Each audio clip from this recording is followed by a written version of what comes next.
Gonna try a gondola from Venice today.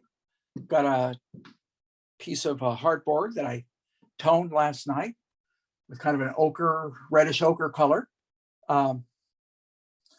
And it's actually a near complement to kind of the blue down here. So we're going to see what we can do in the next 90 minutes and see if we can get this thing underway. So I'm going to get a little bit of a drawing down and going to use a little bit of my, I actually bought some Van Dyke brown, which is a little darker than an asphaltum. So I've got both asphaltum and Van Dyke brown down. But we're going to start with kind of where, where we want this guy and this boat, which I love the composition. I'm going to get rid of this. I'm going to get rid of the gondolier back here, not put the figures in. So we're going to start with a little off center right about this area right in here, and which is going to put this character probably about in here. The boat is above midpoint, so the boat's going to be about here, about there. Let's say, raise it just a little bit. We're going to get going to look for this point out here. We're going to look for where the character stands, which is kind of down in this realm. A little bit of a nice gesture to him. I kind of like the gesture, actually. So the gesture is pretty much with that little bit of a lean arm up over his head. No, that's wrong. That's right. Sleeve.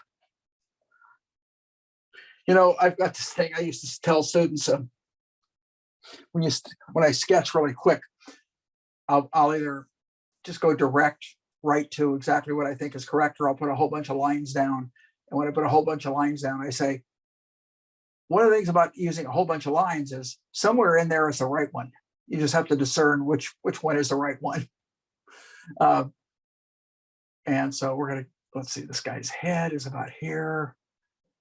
And once I get him in there, I don't want to get him in too big because I really want to use this reflection. I love that, the color. I think I've got him too big already. So we're going to kind of make him a little smaller right now. Yeah, it looks okay. And this is where sometimes shape painting works better than drawing.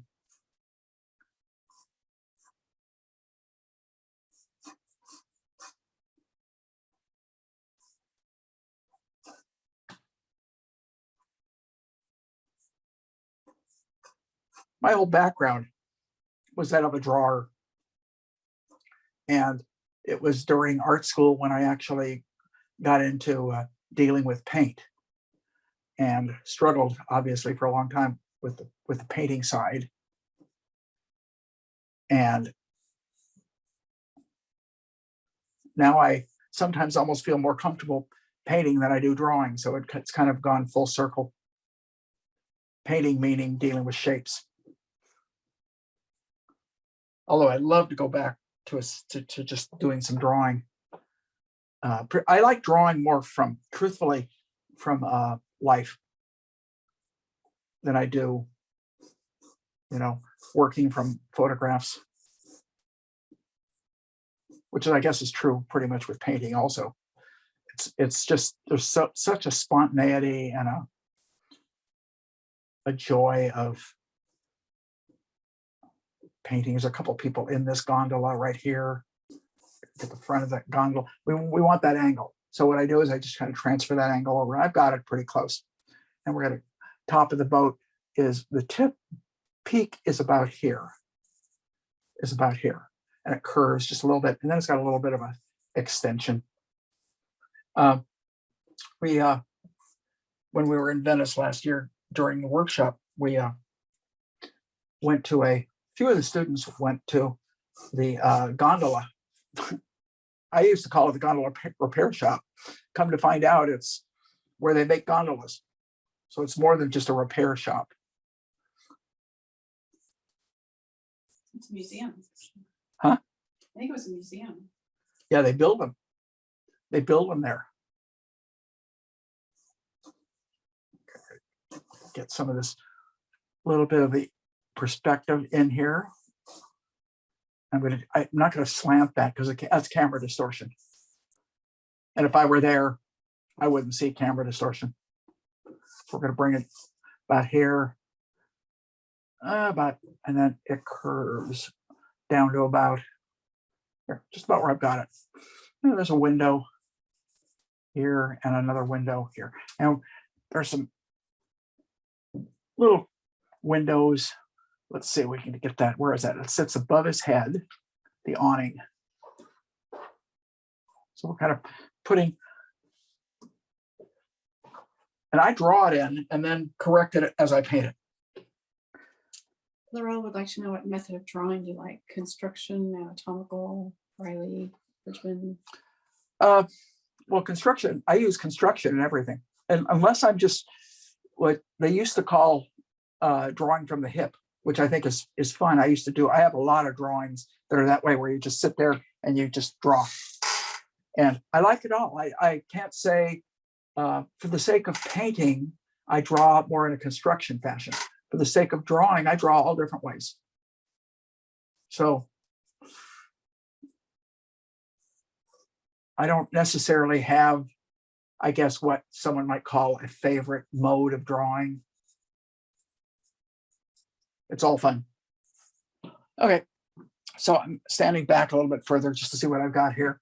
We're going to put some of these arches in so I know what they're there. That one feels about right. That one, I don't know if you guys can see this. I'm probably over a little too far, but it doesn't really matter. The green awnings, one there, one here, and then half of, and then we got a little bit of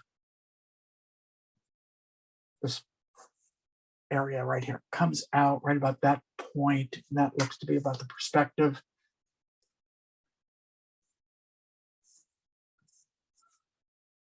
Above, there are some gondolas back in here, which I probably will get in. Let's see, 1, 2, 3.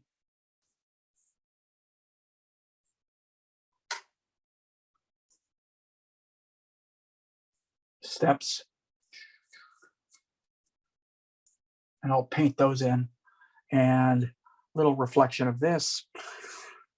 A little bit of a reflection of the boat.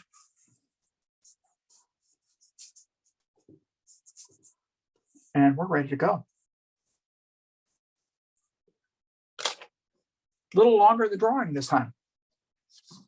So I'm going to start up around the figure. Let's start with a good sized brush and let's get some of these tones in up in here. So I know about what value wise where I need to put my figure. I think what I will probably do is start with that yellow building,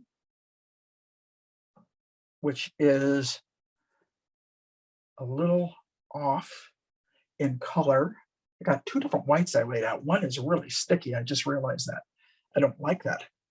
I don't.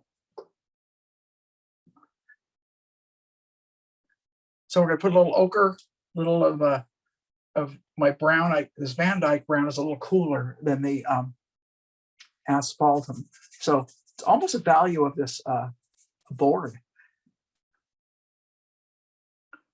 And we'll get kind of back down in here, just kind of scumble over things a little bit if I have to.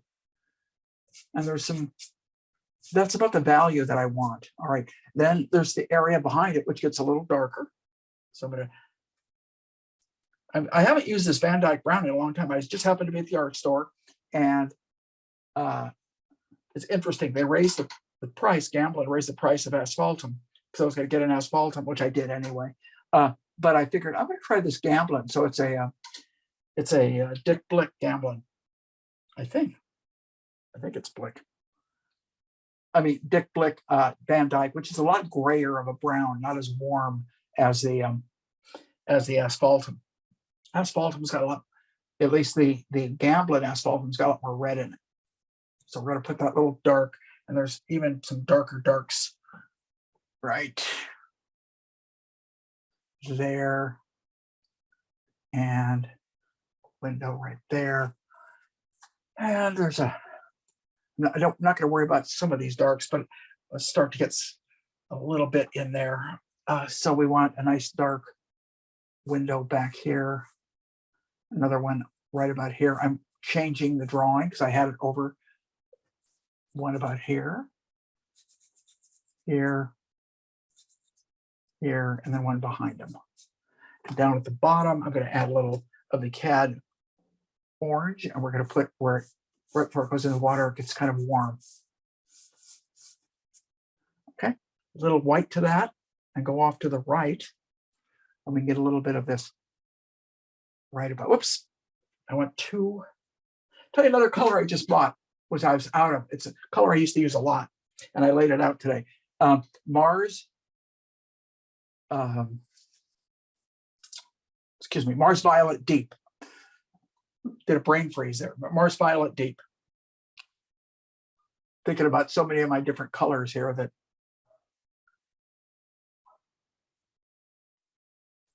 letting it dry brush just kind of happen on here, because if any of that color comes through, I kind of like it. It's kind of nice. There's some windows up above.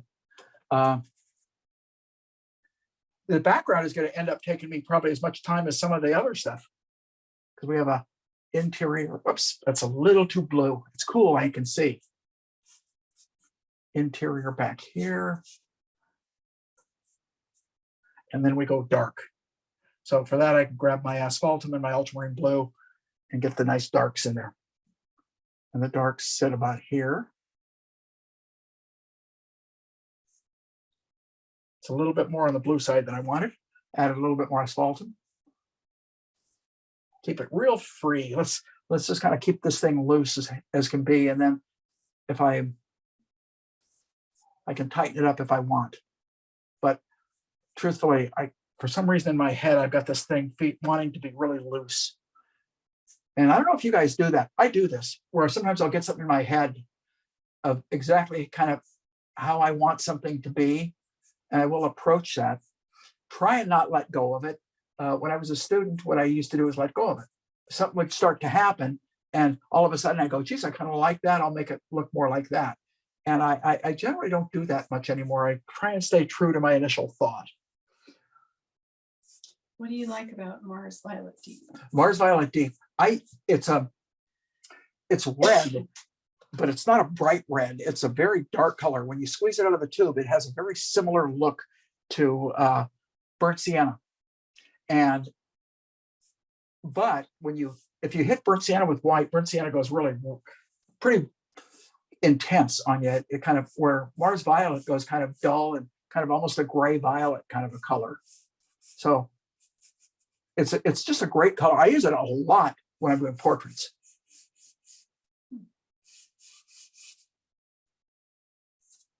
Okay, we got some of those tones behind him. Now we got to get some of this stuff in. Okay, so we're going to bring that down.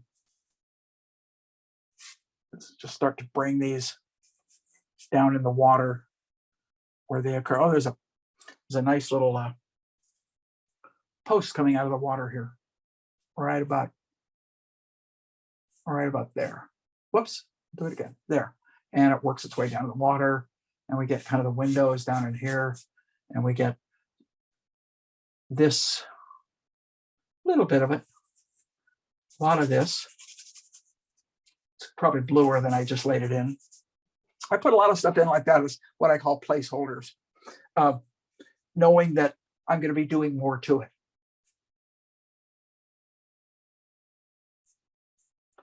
And that was going a little blue, so I added a little Mars Violet to it. Are you looking for the darker values first? Kind of, without being overly picky. A little bit below the awning.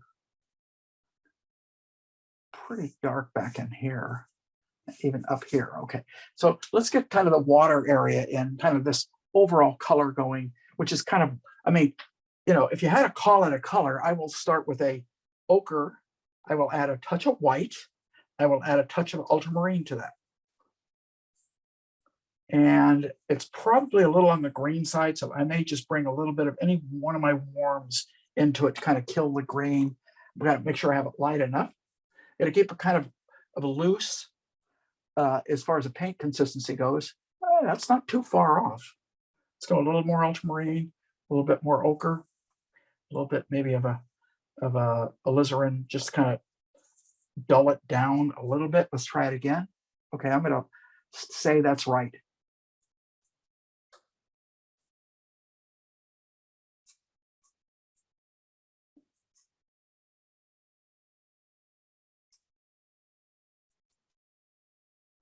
A little bit of blue mixed back into it. Gets a little cooler. It's a little more ultramarine as we move to the right. That feels pretty good. A little on the cool side, probably throw a little bit more of a warm back into it. I'm intermixing the warms and cools. There's a line that, I don't know who came up with it, but I use it. And that is, don't be afraid to mix cools into your warms and warms into your cools. Okay, otherwise it gets too flat, too boring. It kind of goes with what I often say about don't be afraid to be wrong. The reason I say that is inevitably you're going to be, and wrong is, kind of like beauty. Wrong is in the eye of the beholder. In other words, what might be wrong in terms of what you see in reality might actually enhance the painting that you're doing. And you have to be sharp enough. The only way you can do that is through experience. So there's no magic way that you can do what I'm gonna, but you have to kind of decide if what you might construe initially as wrong works with the actual painting that you're doing. A lot of times it does. I hope that makes sense. It does to me.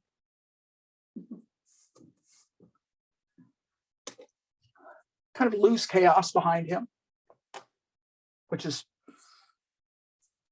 reads pretty well there. And we're going to have some lights sneak in here. And a lot of this unifying color is underneath, and it's just going to happen. And with that water, gonna bring it down just a little bit further. Not enough, not enough. Let's try it again. It was too light. When you heard me say not enough, that's what I meant. Not enough darkness. A lot of times I say things and I don't complete my statement, and I realize that. It's because I actually think while I paint.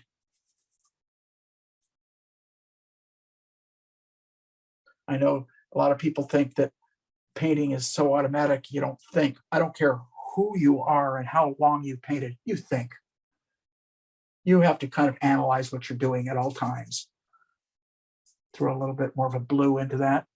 See a lot more. There's a green awning up here, blue-green. I'm going to take some white, some maples, and some, I have Prussian laid out. Look at this, watch this, let's see. Oh, geez. That's spanked out there, huh? It may be stronger than I want at the very end. I'll tell you as we get there. I'm doing the assume I'm right, or assume, paint like I know what I'm doing and assume I'm wrong. That's actually what I'm doing here. And you're constantly flirting with warm to cool, warm to cool, warm to cool. And you're thinking 3 or 4 thoughts. Warm to cool, intensity. How intense? Have I got it too intense? Not intense enough. Is it light enough? Is it dark enough? A lot of times you can't make that decision immediately. You have to let your painting begin to evolve a little bit more before you can really answer some of those questions. Okay, at about this point, I don't like the color I'm getting, it's too green. So I threw some cad orange into it, and we'll bring some of that down, down about here. Maybe a little bit of break right in here. I don't really see it in here. All right, we got to get more of this water going as it comes down right about at, well, you know what, let's get the character going. We've gone about 20 minutes into this without ever getting into this guy. Okay, so first thing I'm going to do is I'm going to get the value of his head. What am I doing? I grabbed some Mars Violet Deep, kind of muted it down a little bit. Feels okay to me.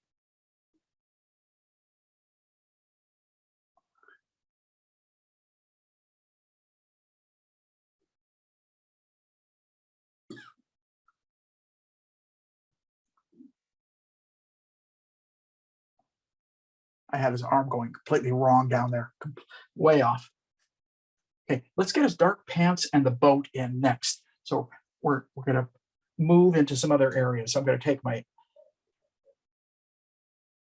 blue and my asphaltum, little terp, a little bit of medium. Got to keep it loose enough to, and we'll start about here.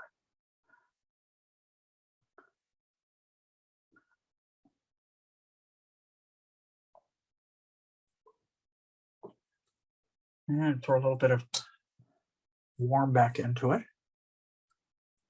I wants to know if you ever use pre-mixed gray to mute your colors instead of the complement. I've tried it. And I know 2 or 3 artists that use it.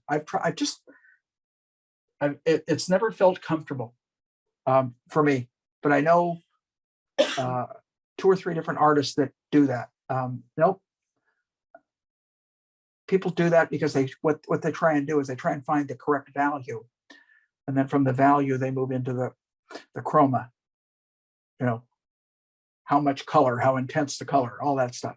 So I usually go more direct. And I have tried it. I bought some Portland light gray, dark gray. It just hasn't felt as comfortable as I would like it to. I may have returned to it. It's like people have said, do you ever do a grisaille or grisaille, excuse me? Do you ever do a grisaille if you're painting? I don't. I'm more of an alla prima painter. You know, alla prima means direct all at once. So I'm not as much of a, you know, lay in the values and then match your color, and there's nothing wrong with that. My God, I know artists that do that, do it beautifully. It's not what I do. I would never tell somebody don't do it. If you want to try it, it might work for you. I mean, it's a tried and true method. It's just that I usually try and go directly. You know, some of that might come from the fact that I've developed this quick studies course years ago, and a lot of the quick studies kind of goes against that overall concept of going through those stages, because it's like you go for it right away. However, I do, and you guys have heard me say it before, I do sneak up on colors, on intensities particularly.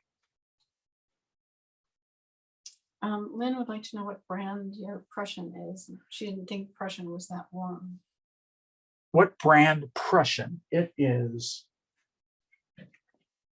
Blick. But I've used all different kinds of Prussians. It's just that's the one I have right now.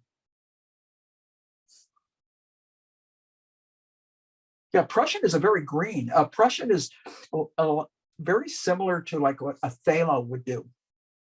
A phthalo blue is, I understand it's not as natural. It's more of a pigmented dye. And so what happens is it's the intensity is outrageous. And Prussian's the same way. I could be using phthalo. I have a phthalo green that I use sometimes, very seldom. Let's see, do I like? It looks okay. It looks like I could extend. I'm going to change a couple things right now, just drawing wise, really quick. Watch. Why? I don't like it. I want the center of that boat more there.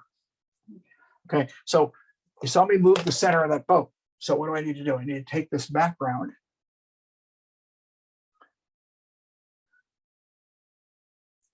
and do that. And all we did is, with a couple of strokes, just move the center of that boat. Now, let's take that. As that moves down into shadow, I can see a lot of Prussian happen, kind of a bluer, almost a green kind of a characteristic to it, right? A little bit greener. Enhance that. Whoa, look at that. Too much. Put another color back into it to kill it. Just to,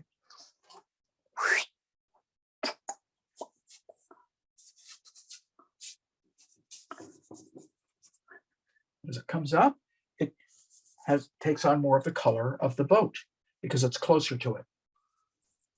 A lot of it has to do with how much you're looking through the water and at the water from a distance. If you're looking through it, very often you'll see a lot of different kinds of colors than when you're looking at it from a distance. Like back here, I see more of the warmth of the boat reflected.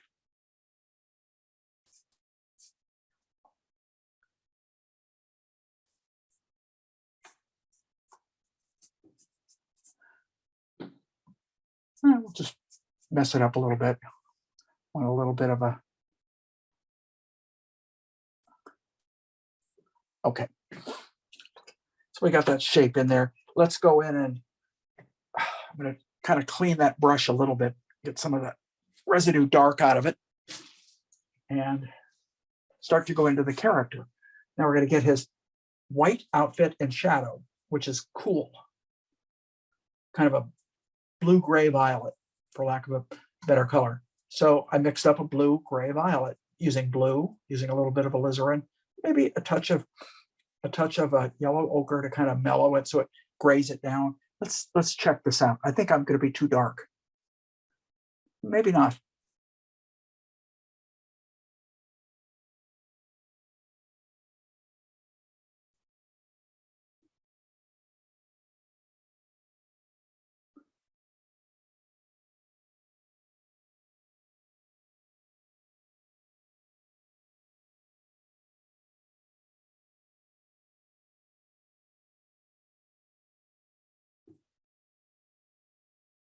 Okay. Standing back for a second. Feels okay. Feels like I could raise his waist right now, just drawing wise. Feels like come up like about here. All right. It's got a striped shirt underneath. That will hit later. Got a few subtle darks in there and then some lights. The darks. Oh, nope, not dark enough. It's a little too colorful. There we go. A little bit more in the brown side.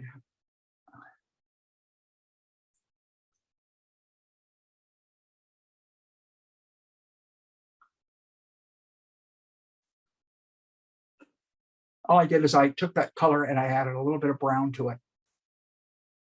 In this case, the brown I added was the Van Dyke.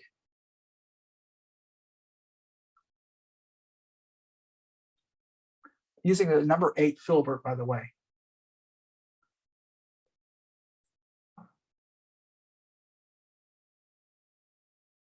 So what you don't want to do is make it feel like you're painting detail.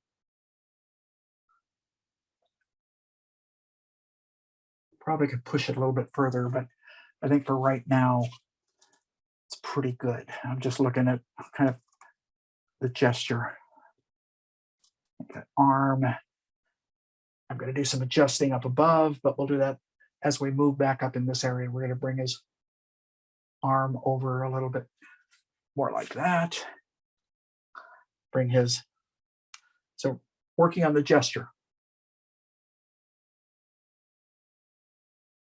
Okay. Let's do a little bit of the interior of the boat. I want to get this dark coming down too, as long as I'm there. Right here, right now, let's just bring it down. Mess it up. A little bit dark there. So we're mixing other color into color. So we're not staying with that just one color that I started with. Like I say, this getting a little bit bluer. So, okay. keep moving. Got a lot of stuff going on in here. I knew this was going to be, I had this planned a couple weeks ago. I says, now it's going to be too hard. And I was right.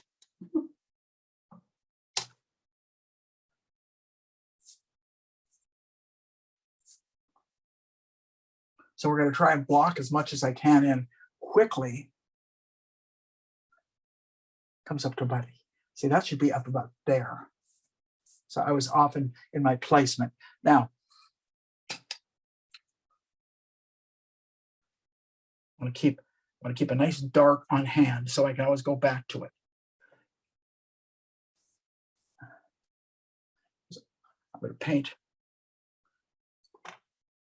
a head, the back of a head, and the back of another head. Okay, I'm going to leave them alone. That's pretty simple. Laurel wants to know if you've ever studied the Russian masters and their methods. Yeah. Yes. Their methods. Yes, I'm a Repin and Arkhipov and Leviton are big. Even Serov. Their method, I'm not sure about whether I've studied their method. I've just admired their work.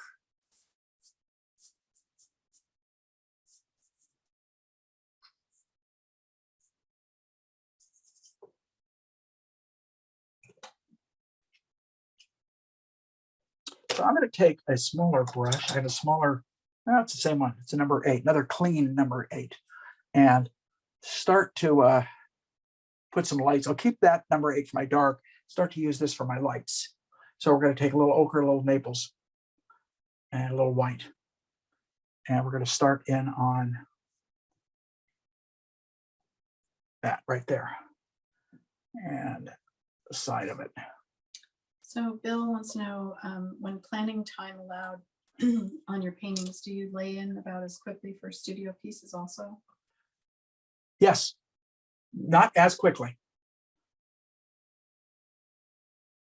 This is more of a plein air approach. I will spend, depends on the painting too. I will often spend a lot longer on the drawing on a studio piece. On a plein air piece, no, because you're up against the clock. You're playing beat the clock, so to speak. And so on a plein air piece, this is really approached a little bit more like a plein air, which all these are. And I think I've mentioned that many, many times, is that these are like giant studies, 18 by 24 studies, which most people don't do an 18 by 20, but they do a study. They're going to keep that study more in the realm of 11 by 14, 8 by 10, that type of thing. So.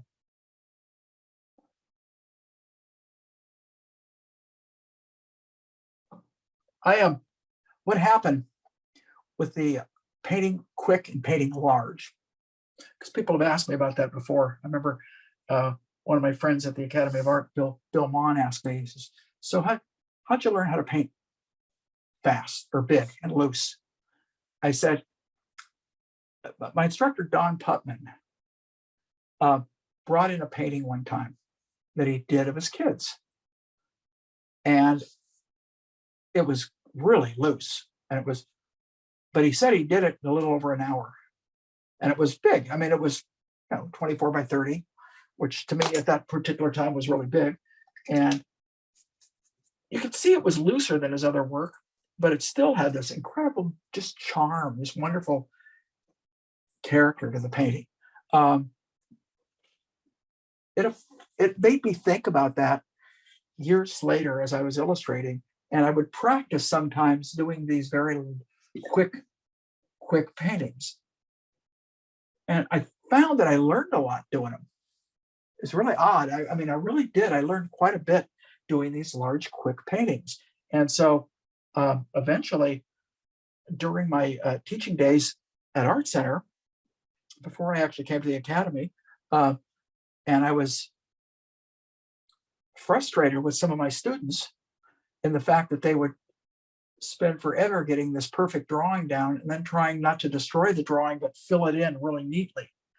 And it was just, and 9 out of 10 times they'd blow it. And so I remember speaking then to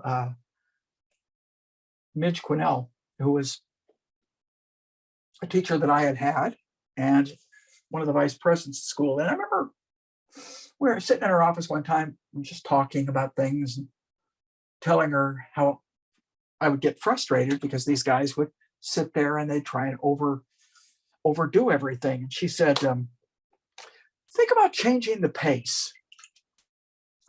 And when that was said to me, I immediately went, let me think about that, gave it some thought. Immediately, I decided I was going to try and get them to just do a bunch of quicker paintings and not allow them to do such a refined piece.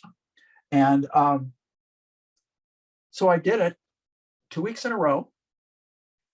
And my God, it helped.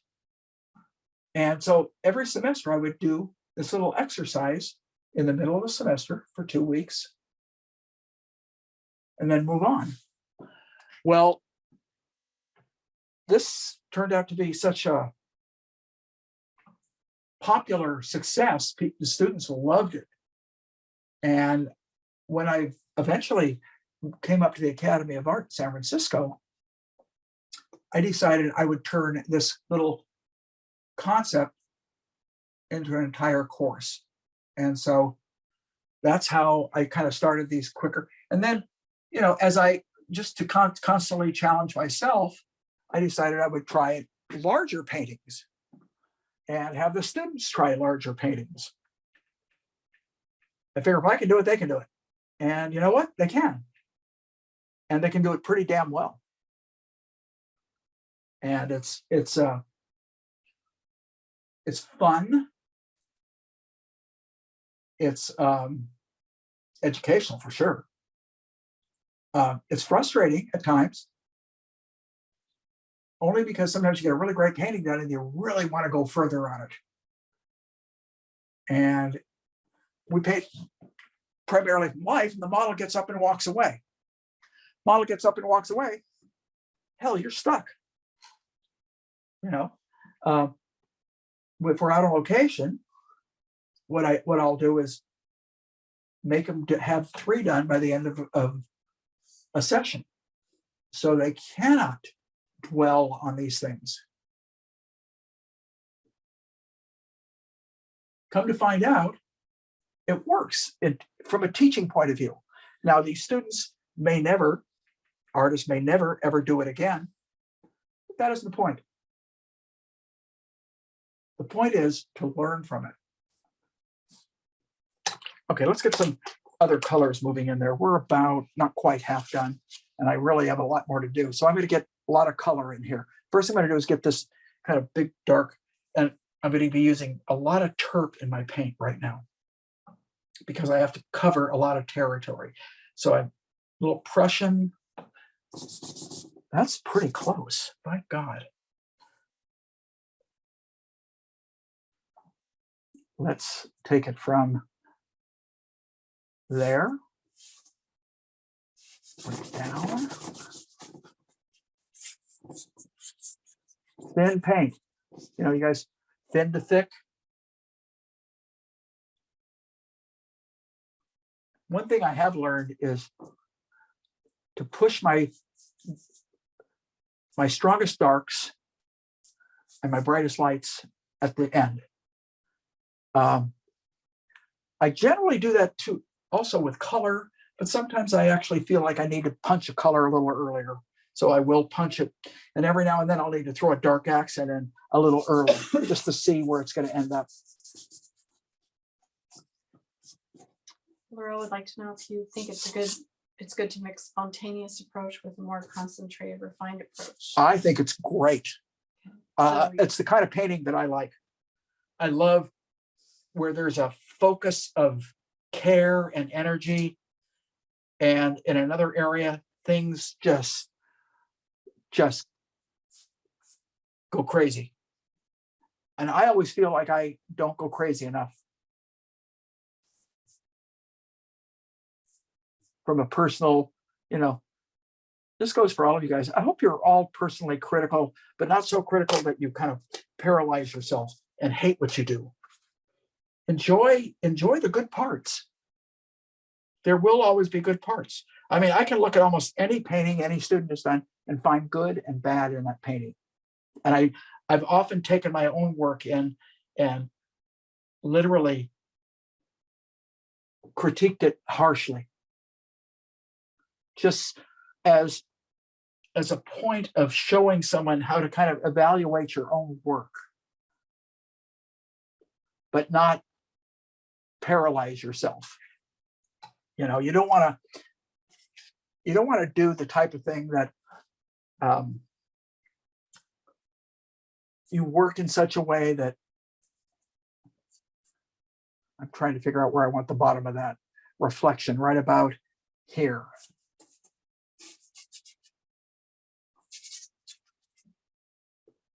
I forget what I was saying. Oh, I know what it was. You want to paint in such a way that you do work that you feel good about, but not work that you're, man, did I, I've done these paintings where I've thought, man, did I nail this? And a week or two later, it looks okay. It's not as good as I thought. So what I've learned, and I've used this line a lot when I teach, I've done it with myself because I've learned over the years, I've made the mistake of feeling too good about my successes and too terrible about my failures.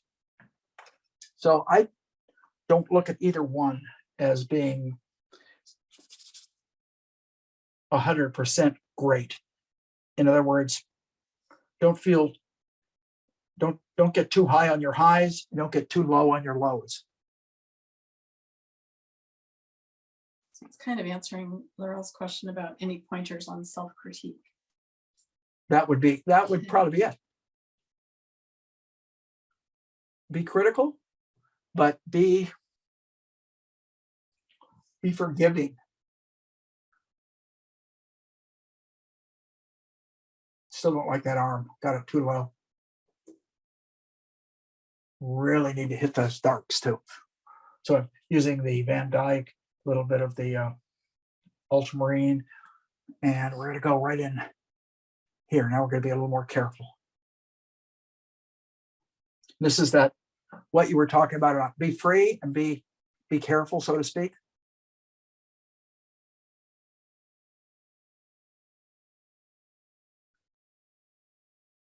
There's a time for each.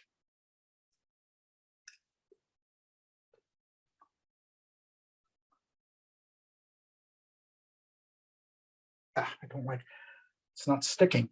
It needs some more medium in it. It means I'm painting into such wet paint that, well, that more than stuck.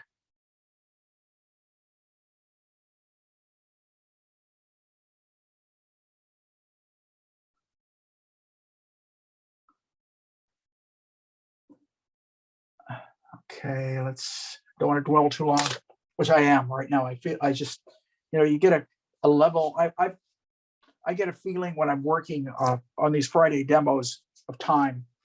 I haven't looked at my watch, but I'm going to grab the blue, white. I need to add a lot of medium to this because I got to cover a lot of territory. By blue, I mean the Prussian, because it's a very blue-green. So we're going to start with color about like that.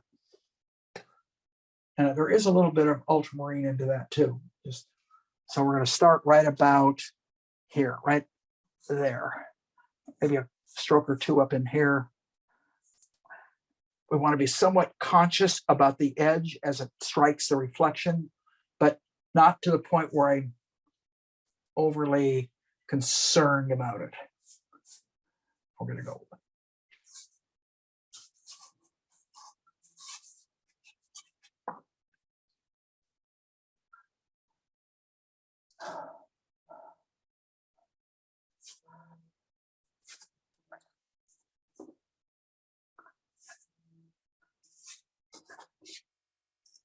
Got to get some more paint. So I'm remixing the color. Pretty close. That's all I worry about, pretty close, because there's going to be more than one color up in here anyway.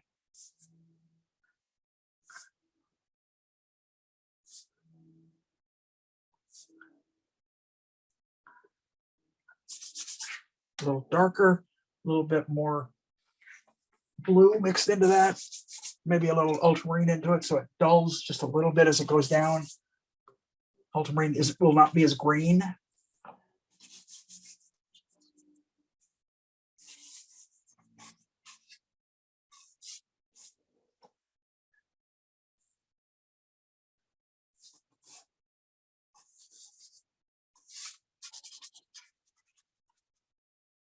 Like I said, I wanted to get that piece of out of there. Piece of, what is it? It's a pillar coming out of the water, a tie.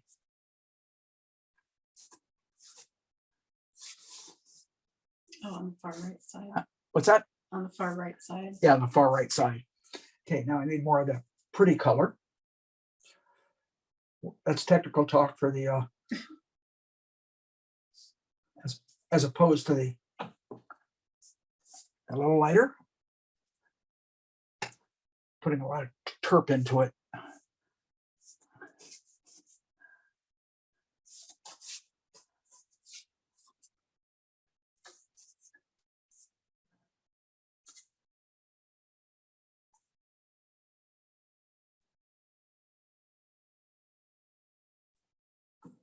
And we get a little bit of a mix of one color into the other, right about here.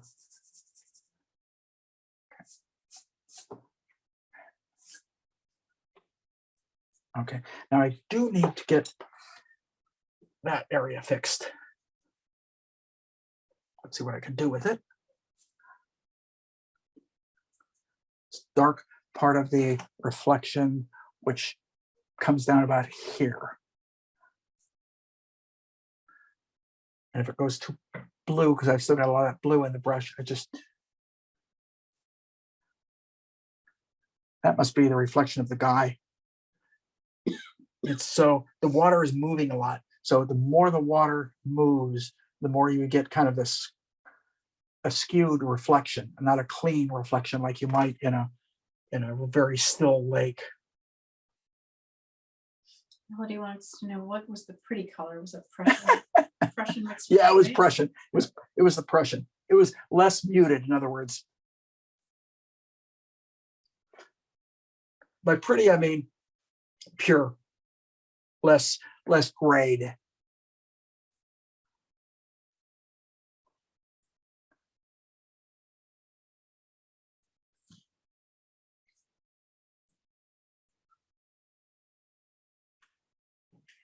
Okay, we're gonna leave that alone for a little bit because I want to dwell too long on it. We'll start to get some of the yellows in and some of the other grays. So I took the brush where I had all the blue and I added a little bit of the Mars Violet to gray it down because it's kind of almost a near complement. That's not bad. A little lighter. Let's do it again. Get some of the activity going on in here. A little bit more warm, maybe.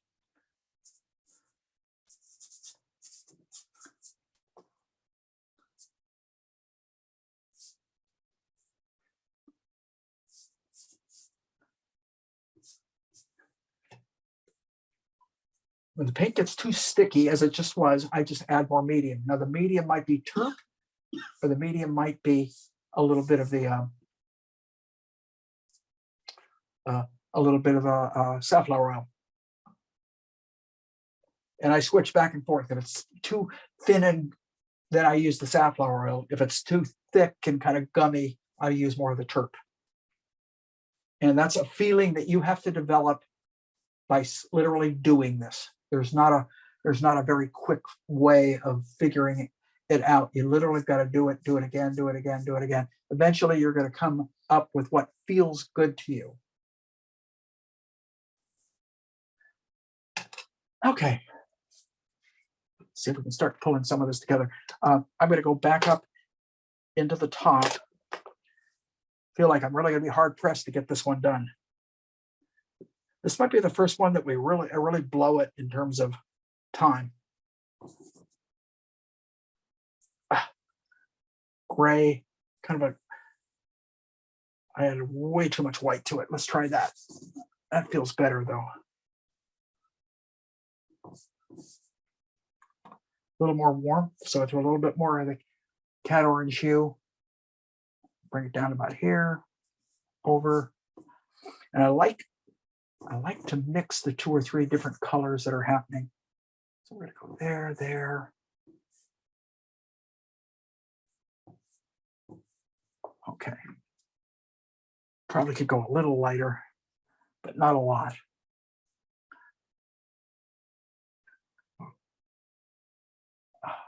There we go. Just hold it at that. Now I'm going to take a smaller brush and I'm going to take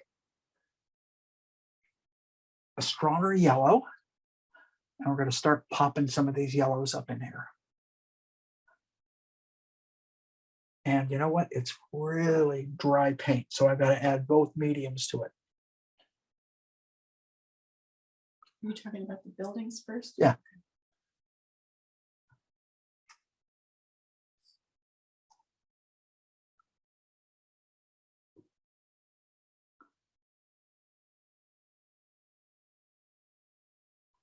A little bit of a warmth, a little more warmth here and there. So I'm going to get a little bit of it kind of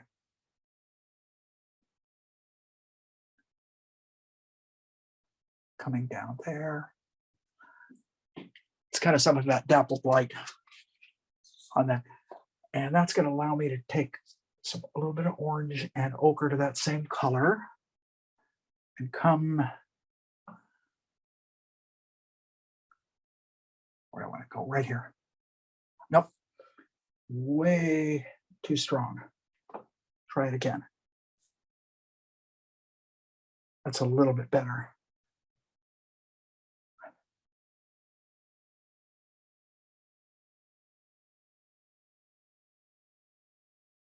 And a little bit of it back, which helps define his back.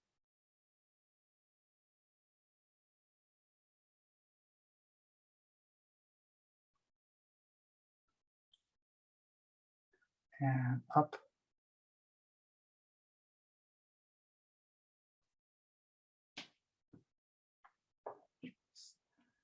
There, okay. Go back into his, whoops, his outfit.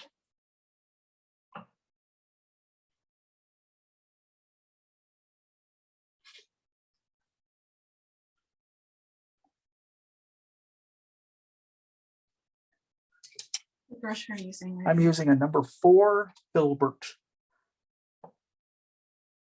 I'm going to gray down that same orange I was using. And we're going to, whoops, but I want a little bit lighter, but not as orange. But we're going to come down on this side, define his leg. Make sure it feels like it's in the water and not a line around his leg.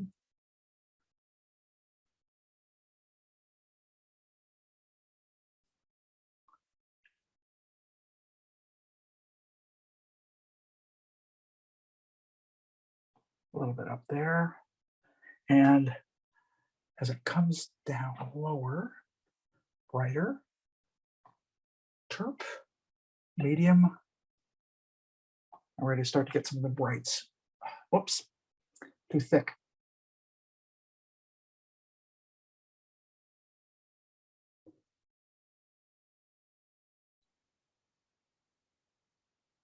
And we're going in here, pieces here. A little bit of as it comes down in here, a little bit lighter. Okay. We take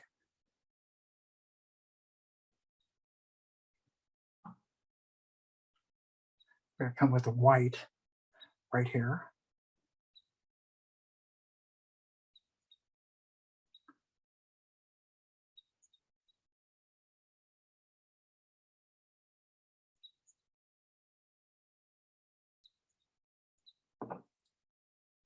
Okay, let's go. Let's get the white of the building. So we're going to take that same blue that I was just using, mix more white, and a little brown to it. And let's try it right here. Pretty good.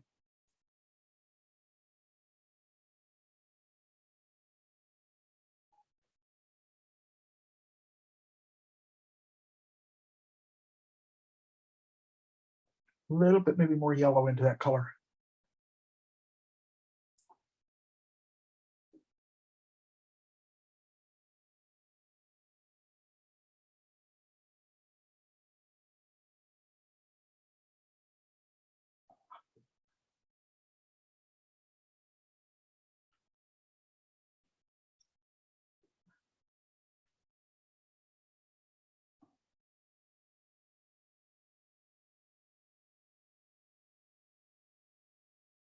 A little lighter as it comes across.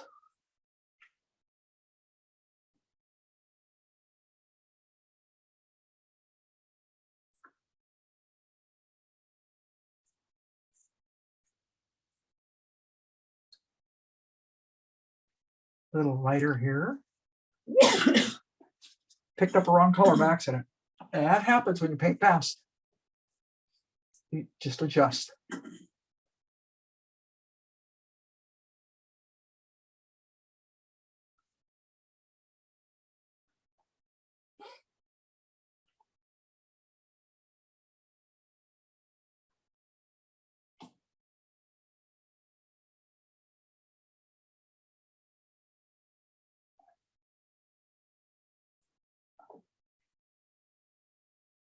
Okay. Leave that alone a little bit.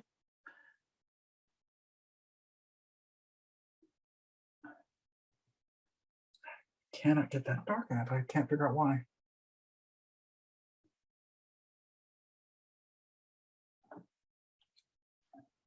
Okay. We got to get a little bit on the guy. We're going to put this in at the end. Got to put some emphasis into this character right now. So we start to get him to pop a little bit. What are you going to put in at the end? What's that? What are you putting in at the end? The yellow water. Oh, In case you guys are waiting, that's going to be my accent right at the end. I want to get this, the light of this wall.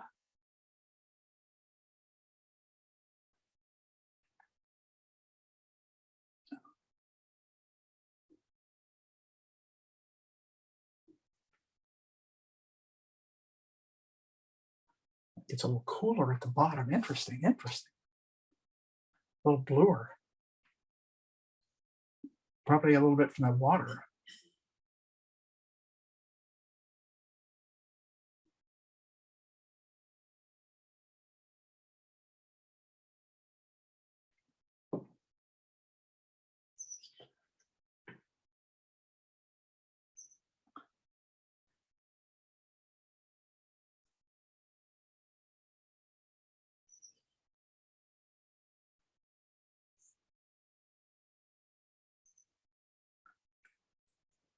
Some of those steps back there.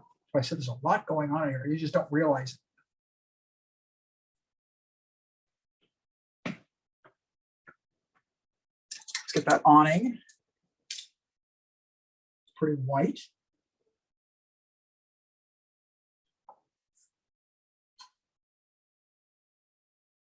It's not that white.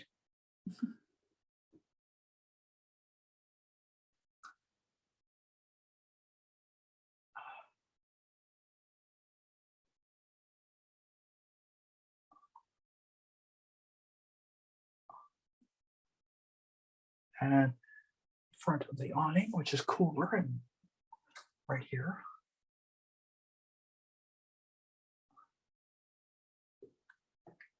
I'll leave that alone for right now.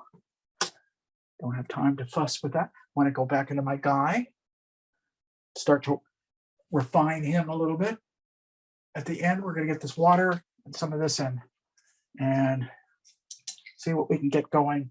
Now the back of that guy's, he's being backlit right up in here. You can see a really beautiful piece of light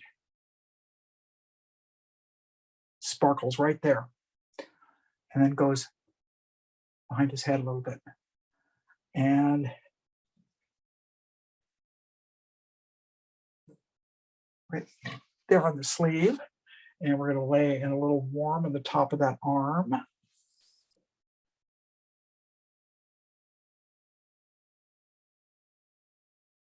Hand. We're going to warm it up and see if I can get a little bit of more information into his face, if I possibly can. Let's check. That may do it. That may be a little too dark. I mean, light. So I added a little bit more of the, that's better. Mars Violet in there. Mars Violet will sit better.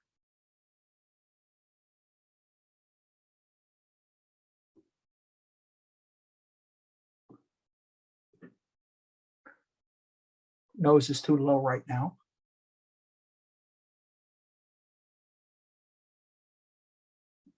Take the front of his face, the dark part.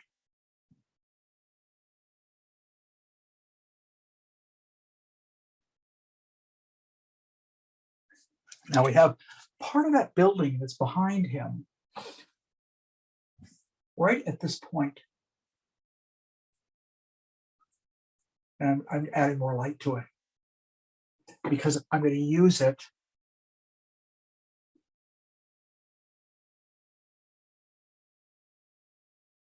to clarify that part of his head.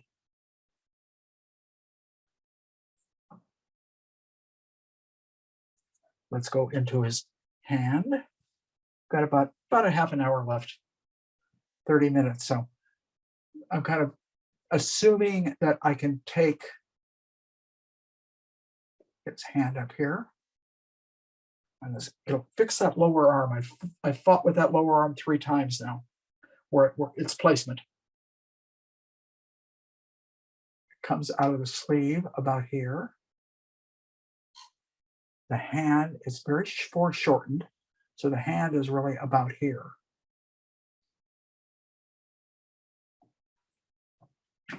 And the sleeve has got some room. I just noticed the back of that sleeve got some cool blue light on it, right?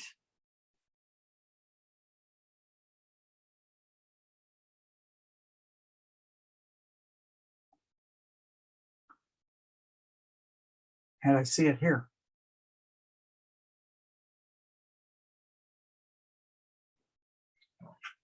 So he's starting to stand out a little bit. Not as far as I want him, but he's coming. I don't want to spend all my time. I'll go back on him a little bit. Ah, too blue. I didn't want it that blue. And here. So let's, still don't have the back, these lights back behind him as light as they need to be.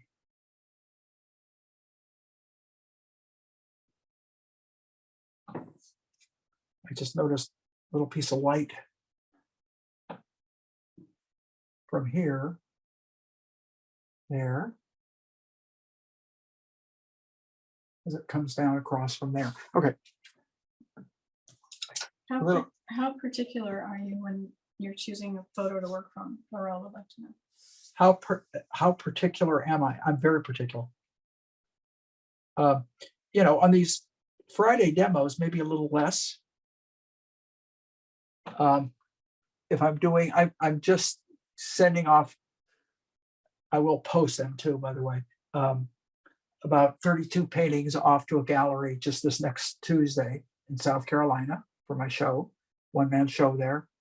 Now, when I'm doing things like that, I try to be pretty particular about, and when I take pictures, by the way, let's talk about that, because I think that's worth mentioning. When I take photos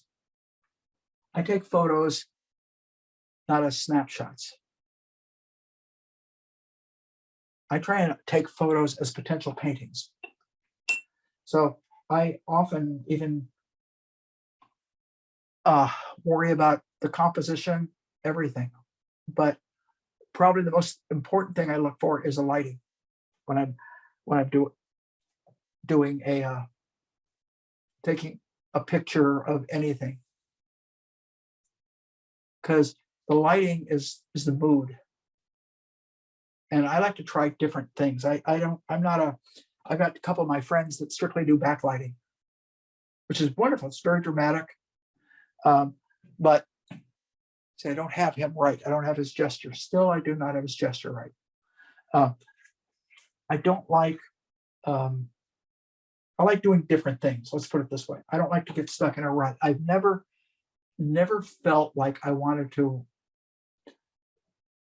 and it's probably to a detriment from the point of view of developing a style, a look. If you want to develop a look and a style, it's probably best that you paint the same, pretty much the same subject matter and the same type of lighting and over and over and over again, because that is probably who you are. And I don't know if it's my illustration. I was told by a friend of mine, actually, was John Asaro. He said, because we talked about that, and I told him, I said, I don't have a thing that I'm totally in love with painting. I like painting a lot of different things. I always started primarily as a figurative guy and kind of worked my way from that to all kinds of things. But John mentioned to me at that time, he says, that's because you were an illustrator.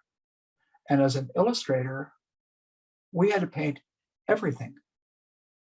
And as my friend Chuck Pyle says, which I love, I quote him every time I use this word, every time I use this little phrase, illustrators have to become instant experts.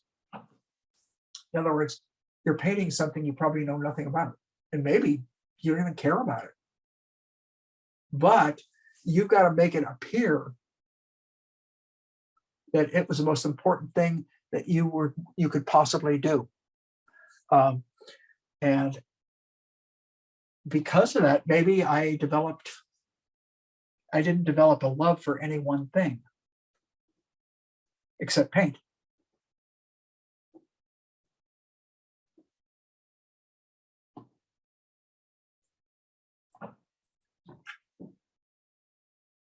We're getting there. Still don't like some of my values I came up with. I think I need to be lighter up here, which is going to change the lights that I put down.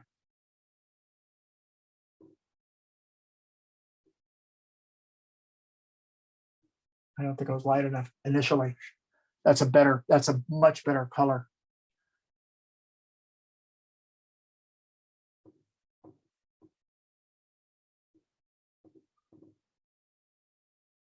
Just means I probably have to lighten those lights one more time. In any event, he's standing out more now. The yellows make a little more sense. So that's part of the reasoning. I also see a little bit of light.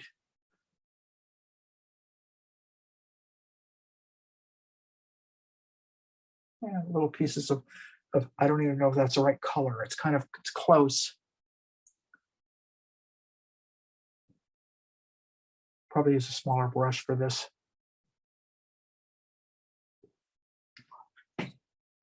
Let's bring that. A little bit brighter.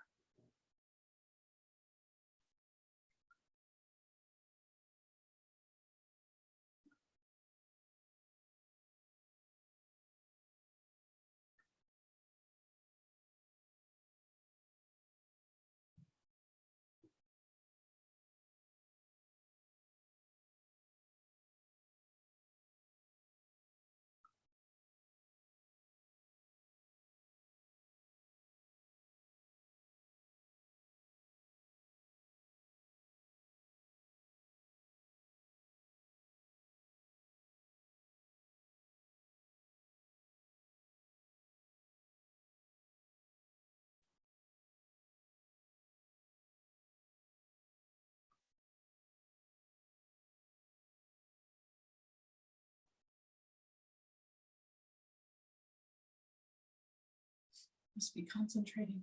I'm concentrating.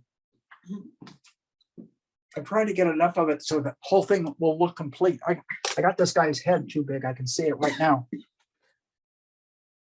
Some of you guys might be sitting there going, why has he got the head so large? If you're like me, I do that when I watch people demonstrate. Are they going to fix that? Are they going to fix that? Roll us know if you think. What? Do you think your thinking has changed considerably since your days as an illustrator and now being more of a painter? Oh, yeah, absolutely. Absolutely. Very much so. I'm much freer. As an illustrator, you got to be really right from the beginning. I mean, you can't take as many chances because you're on deadline and you have a finished piece of art that you have to have done by such and such a time. All right. As a painter, sometimes I'm just playing. I'm just saying, I'm going to see if this will work. And I try something. As an illustrator, I would do that occasionally on an editorial piece. But usually, one of the things that I've noticed about myself as a painter, and I've been told this by friends, is that I've loosened up. I'm much more of a chance taker. And the looseness is the one thing that I'm hearing over and over and over again about my work. So if I would say if there's anything that has happened to me from an illustrator to a painter, it's loosening up. Also trying different types of subjects. I don't ever remember doing cityscapes as an illustrator ever. And now, I mean, I'm sending off several cityscapes to Charleston.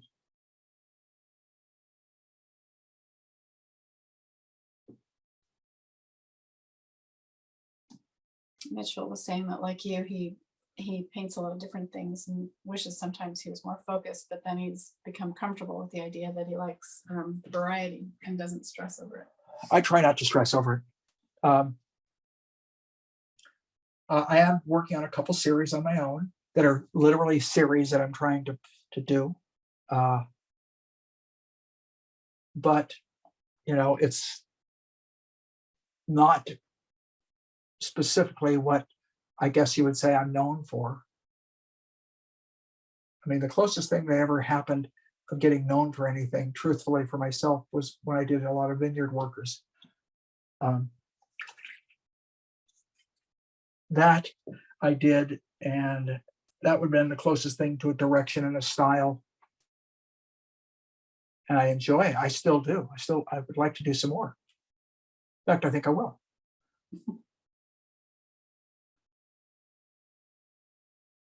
But then I do too much. It's like the other thing I found, I'll tell you guys, and I don't know how many other people have experienced this. If I do a lot of paintings that are really loose, all of a sudden I really want to tighten up and do a nice tight painting. And if I do a lot of paintings that are really tight, I all of a sudden want to cut loose and just try some thick, gooey paint or something like that. So I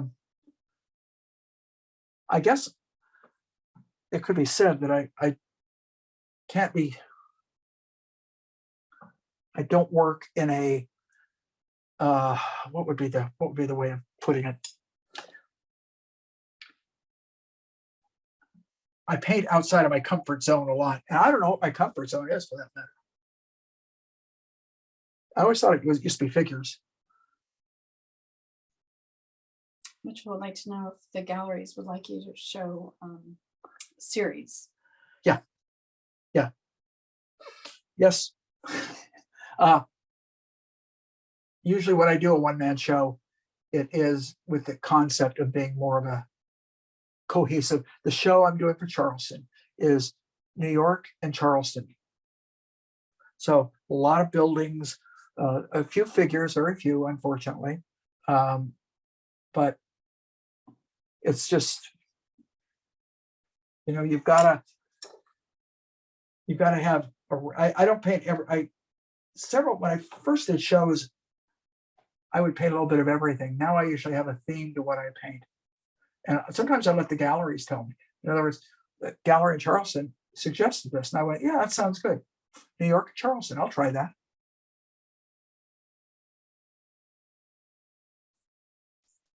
Yeah, Mitchell said galleries like themes, don't they? Galleries what?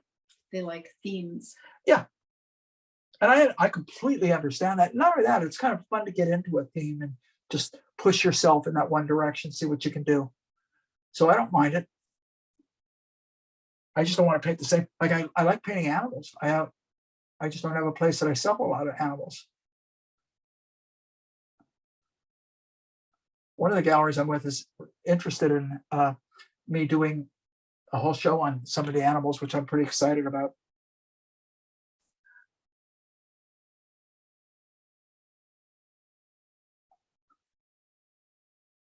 Animals are just another form of figure painting for me.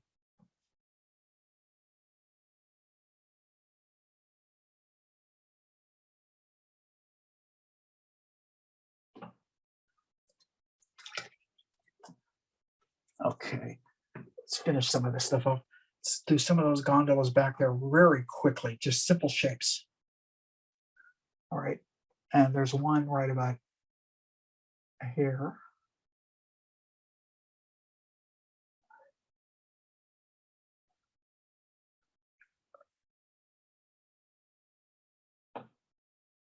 And another one here. And another one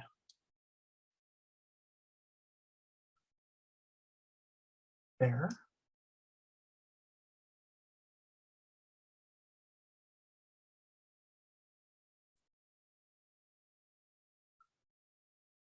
And then the reflections.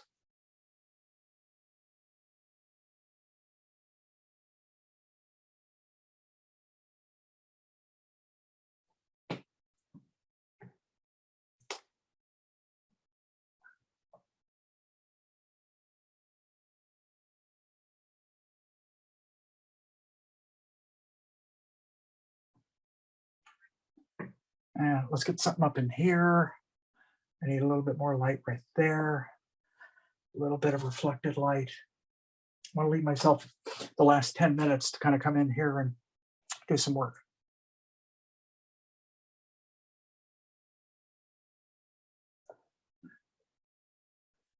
Okay. Some steps. Tops to the steps.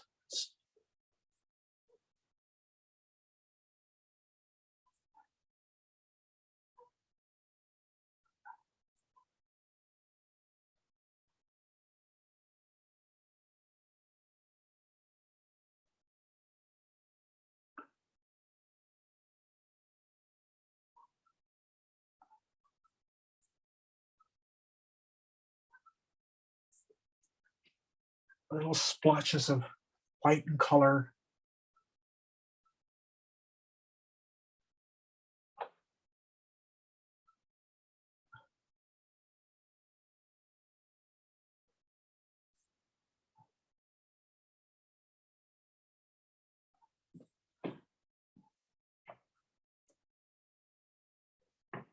Okay, let's gray that down. Put these.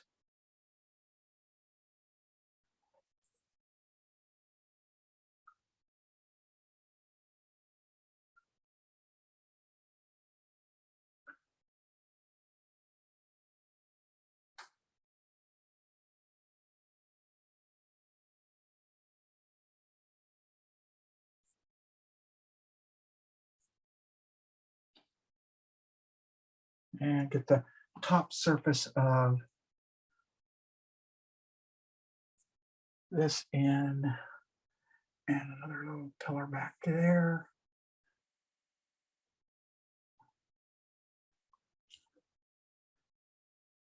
A little bit of a, not much, but just a little bit of a light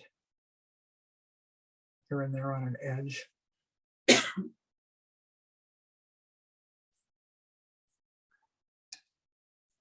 A couple of really dark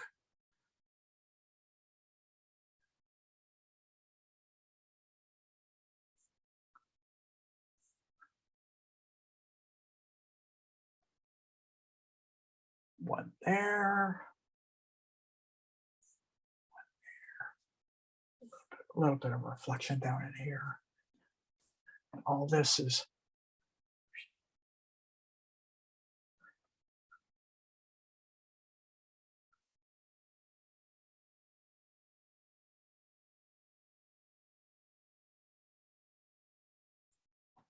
okay. Let's take a little bit of that color that I've got right there. Yeah, too blue. So just mix other colors into it till it comes out gray enough. That's pretty good.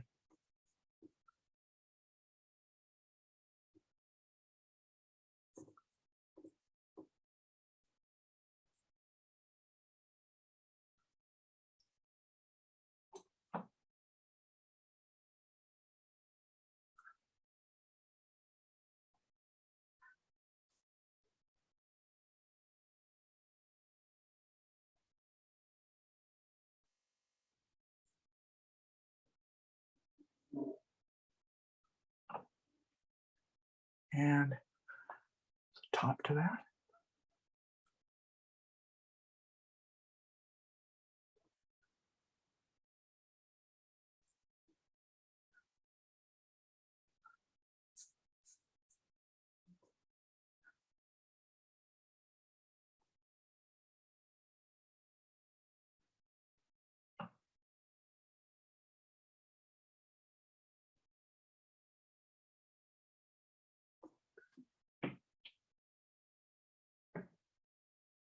What we got here? Okay, we got about 9 minutes.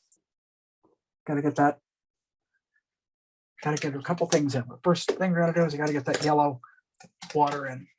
So I got to clean my brush as good as I can. And grab a lot of the Naples right here. Little ochre, little white, a lot of medium. I got a lot of blue in this brush, man. Got to get rid of it. It's going to come out way too green if I don't. Hang on, I got to find some Naples.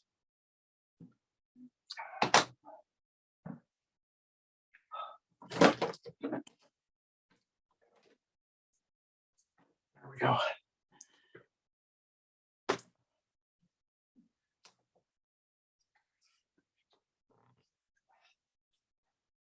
Okay, I'm going to try almost straight Naples. And we're going to start right about here. I'm going to add a little, not to tell, I would start it with that, but I added a little bit of ochre to it.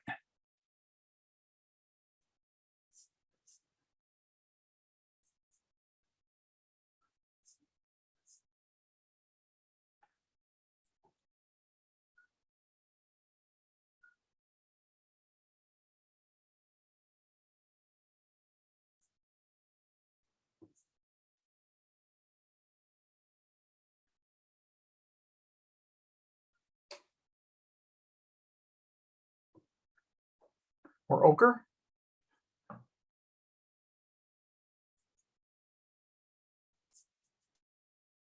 I'm painting into that boat a little bit, but I will fix it. Because that's not going to take me much.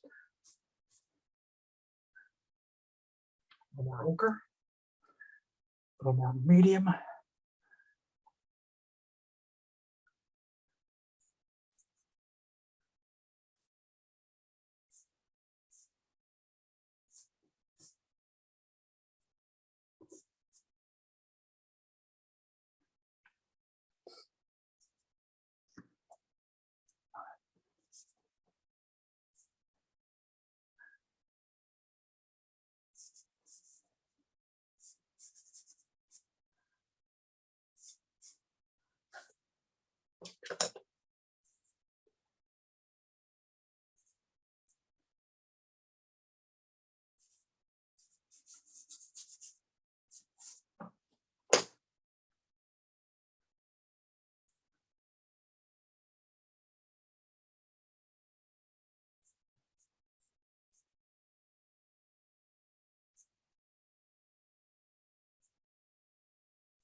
Earl wants to know if you're letting the scruffy brush help with the edges. What? If you're letting the scruffy. Yeah, brush. I'm letting the brush do a lot of the work right now. Picked up a brighter yellow.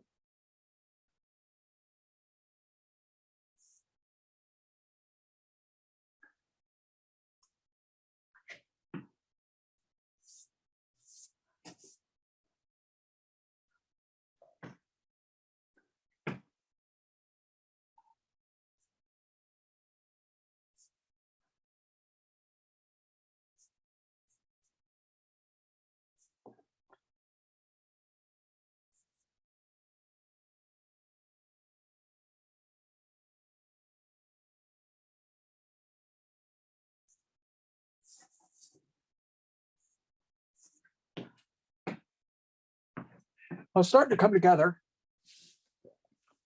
It better. I've got about 5 minutes. A lot more I would do to it, by the way, but I'll mention that when I'm done.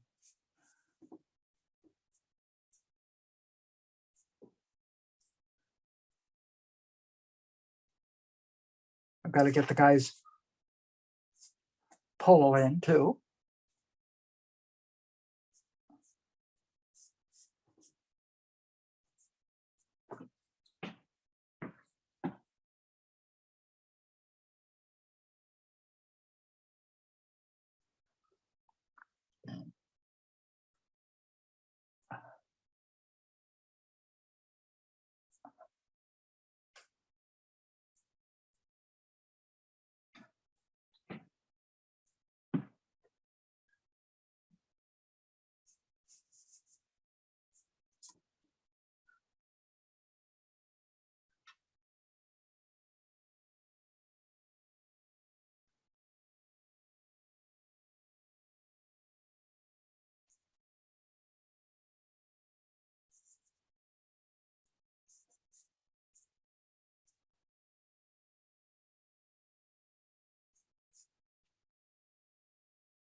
Get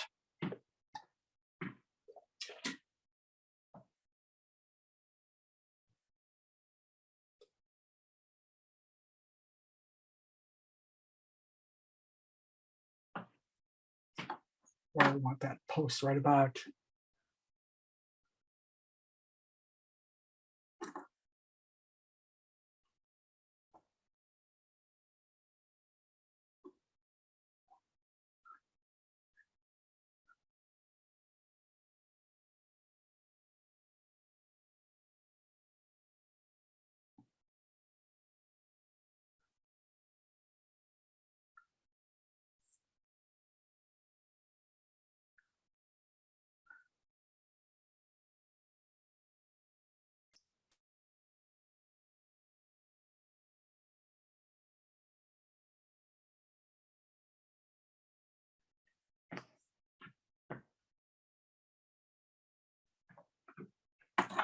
Don't have it thick enough right in here.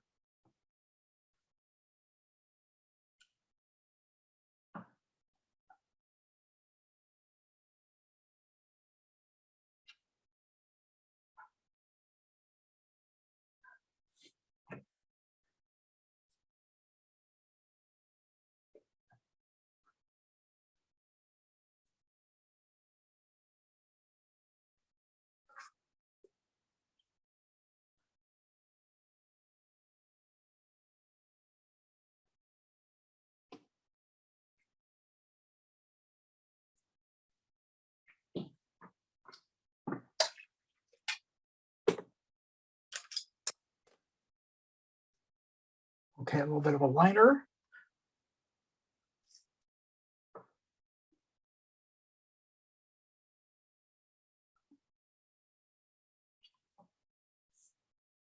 Okay, and I said I got to clean that boat up a little bit where I messed it up, which I knew I would. You got to paint. Don't be afraid to paint through things when you need to.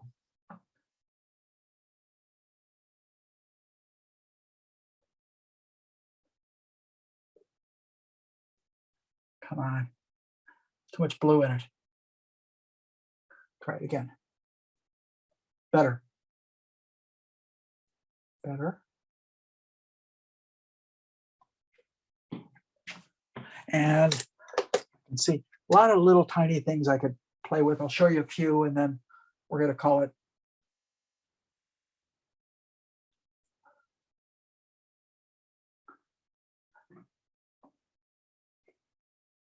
One of the things is just a little bit of refinement with your little brush.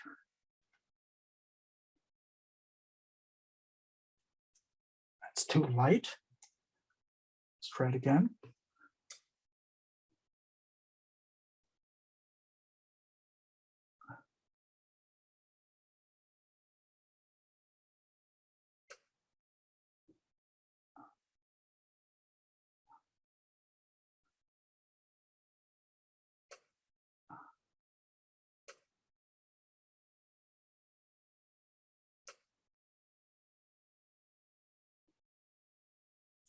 Just add a little bit of information and detail such as that. Put a little bit of a surface.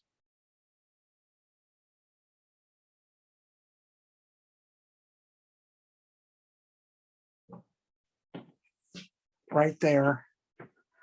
And any other sort of little finesse things that you might want to do.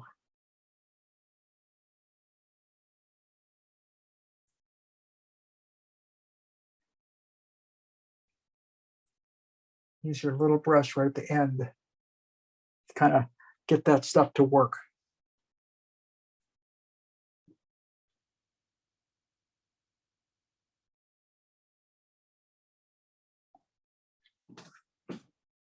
Probably have his head a little darker than I wanted. And I know I had mentioned, what do we got here? Yeah, just about done.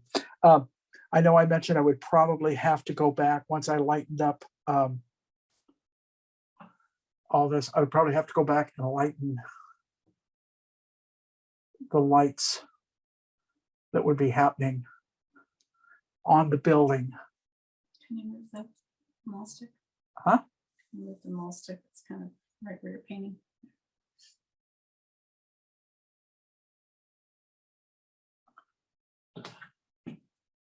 Yeah, those little brights, like back in here, I could see I could brighten now, but you can't, until you get it to a certain point, you can't tell.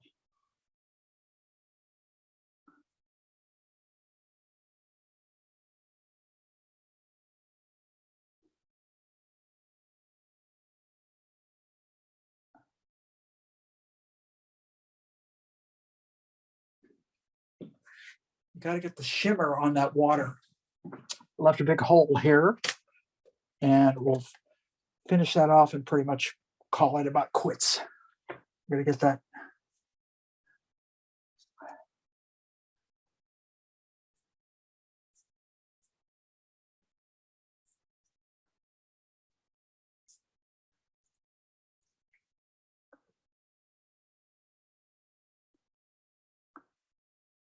This is the stuff that I like to do right at the end and just decide how far I want to go with it.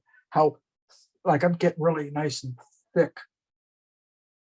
It's kind of fun to do that.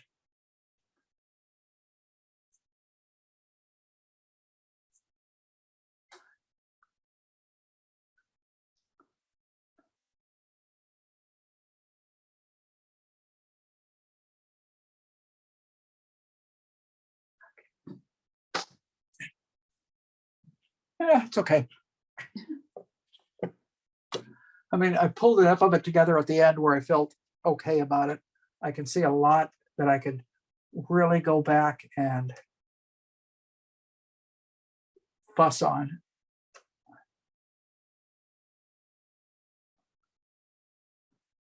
A lot of it is just little drawing things.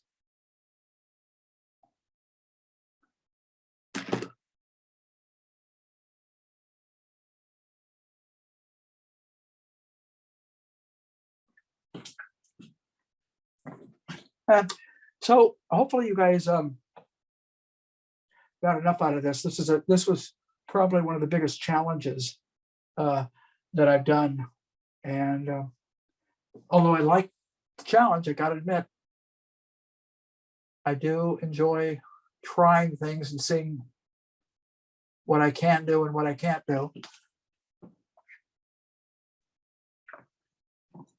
Still need to lighten up around in here. And that's probably what I'll do right at the end before I post it. Maybe spend about 15 minutes doing that. Not too much time because I don't want to turn it into a studio painting. If I wanted to do a studio painting of this, which I may eventually want to do, I'll do a different painting. Get that a little darker. A little edge light, right?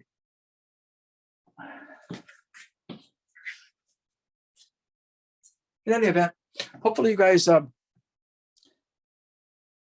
enough out of this to make it worth your while. I still enjoy doing these, and we'll continue next week. Who knows what the heck I'm going to tackle next week? I never know from week to week. If anybody has any suggestions, please let me know, because if I think I can do it, I'll try anything. You guys can probably see that. Okay.